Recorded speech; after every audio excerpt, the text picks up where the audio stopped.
Pada suatu sore yang cerah, Wardah sedang mencari kos-kosan.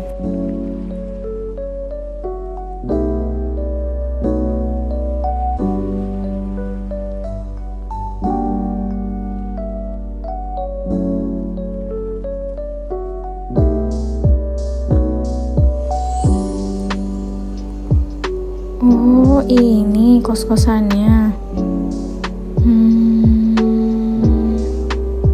Tuh 2, 3, 4, 5, 6, 7. Oh, oke. Bagus sih. Cukup luas. Oke. Kira-kira standar nggak ya ruangan ini? Semuanya, Assalamualaikum warahmatullahi wabarakatuh. Nah, di sini aku akan menjelaskan tentang makalah yang saya buat, yaitu tentang berjudul penerapan aljabar geometri untuk penentuan standar dimensi ruang bangunan. Sebelumnya, saya membuat makalah berjudul ini karena melihat susahnya dalam penentuan standar dimensi ruang bangunan. Kebanyakan sekarang penentuannya itu masih manual, jadi perhitungannya juga manual. Nah, sedangkan standar dimensi ruang bangunan itu sangatlah penting buat mendirikan suatu bangunan, karena untuk mendirikan suatu bangunan itu kita perlu menentukan apakah ruangan tersebut sudah sesuai dengan hukum dan sesuai dengan standar yang berlangsung, sehingga dapat menciptakan ruangan yang nyaman, aman, dan fungsionalitasnya sesuai, efisien, dan juga sesuai dengan hukum yang ada. Nah, selain itu, standar dimensi ruangan ini memerlukan perhitungan-perhitungan matematika yang cermat, sehingga kebanyakan orang bila melakukan secara manual bisa menimbulkan suatu kesalahan, sehingga saya di sini akan menjelaskan tentang penerapan aljabar geometri untuk memudahkan arsitektur dalam menentukan standar dimensi ruang bangunan. Sehingga pemahaman tentang aljabar geometri dalam penerapan penentuan standar dimensi ruang bangunan sangatlah penting. Dan gimana sih aljabar geometri itu dapat menentukan standar dan optimalisasi dari suatu bangunan.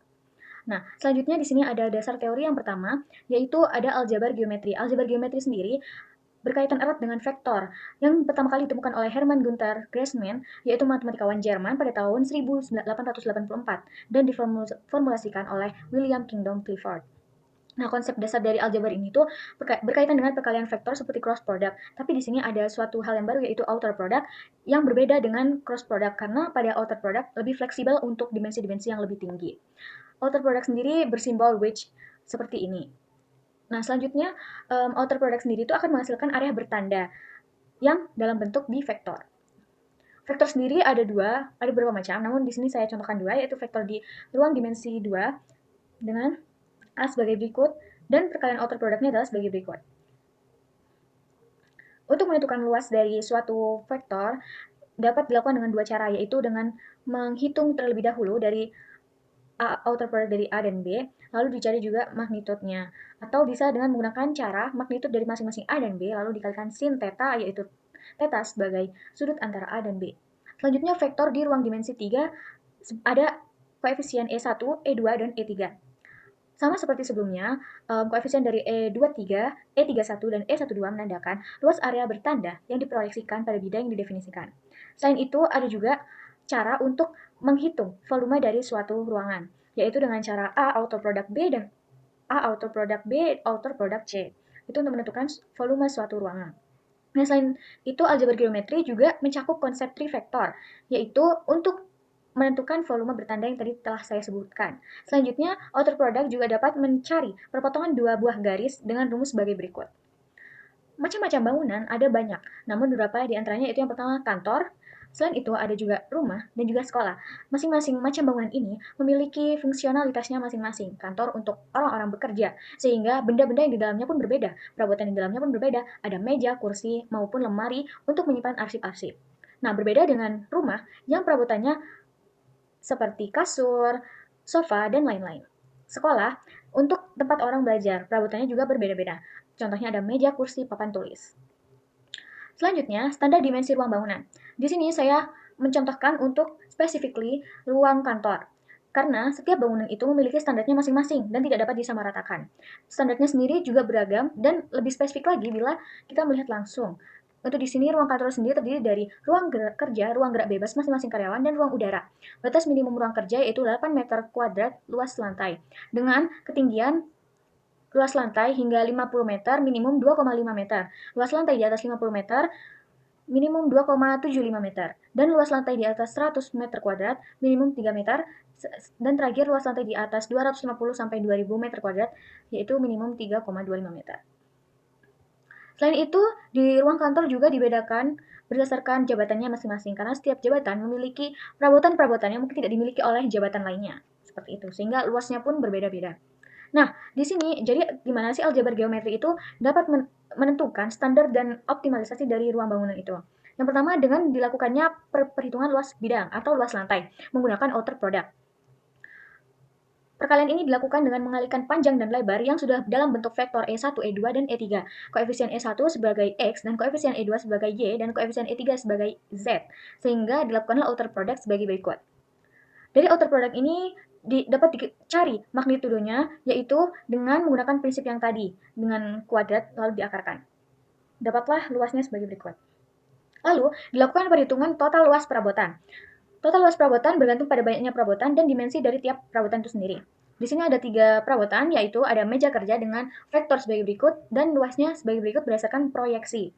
Selanjutnya, kursi sebagai berikut dan lemari sebagai berikut, sehingga luas total dari perabotan tersebut adalah 2,01 meter kuadrat. Selanjutnya, kita dapat menentukan standarisasi dari ruang bangunan kantor tersebut, yaitu dengan minimum luas lantainya 8 meter kuadrat, sedangkan dapat diketahui sebelumnya, luas lantainya sudah 12 meter kuadrat, sehingga ruang kantor tersebut sudah memenuhi standar. Nah, namun kita juga harus mengecek apakah tingginya sesuai dengan ketentuan. Karena luas lantainya kurang dari 50, sehingga tingginya minimum adalah 2,5. Sedangkan tinggi yang dikasih tahu sebelumnya yaitu 2,8, sehingga ruangan tersebut sudah memenuhi standar. Selanjutnya, penentuan optimalisasi ruang bangunan. Pertama, dengan mencari area sirkulasi, yaitu luas bidang dikurangi dengan jumlah luas perabotan. Didapatkan 9,99 meter kuadrat. Selanjutnya, dilakukan perhitungan rasio area sirkulasi dengan perhitungan dengan perhitungannya yaitu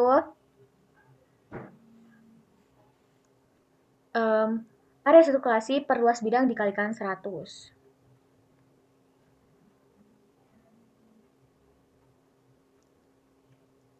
Oke, begitulah yang dapat diketahui, sehingga rasio dari area sirkulasi pada ruangan tersebut adalah 83,25 derajat, di mana melebihi dari range yang seharusnya, sehingga ruangan tersebut terlihat sangat kosong dan tidak optimal. Sehingga untuk membuatnya menjadi optimal, kita perlu menambahkan perabotan.